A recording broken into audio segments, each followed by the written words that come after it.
maybe they need to put a pitch clock in golf to kind of speed the game up a little bit, for some of these guys. So, well, they did it for baseball. I mean, maybe why not for golf? Well, and they should. And it goes. It's funny you said that, because if you remember a few years ago with Jordan Spieth and Matt Kuchar at the Open, where Jordan Spieth, it was on 16 or 17, hit it it wasn't out of bounds, because nothing's out of bounds over at the British Open, right? But he hit it, but he had something in front of him, something to the side of him, and something to the other side of him, and he kept walking back. And I think it took him about 30 minutes to figure out what his shot was going to be.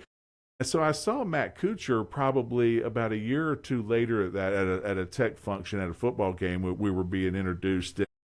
I said, do you have any comment? And he just looked at me and he said no, and just gave a big grin. But you can't, there is a time limit, as you know. There is a time limit, but he kept going back and forth, and then he would ask a question, and then back and forth, and then ask. And you knew he was clearly stalling, because Matt was in line to win the tournament, and he was clearly stalling. And but I think you're right. I think they need to come out with some type of a clock. They try to push it. The biggest thing that I saw, I guess it was a year or two ago, they gave the last group, told them that they were on the clock.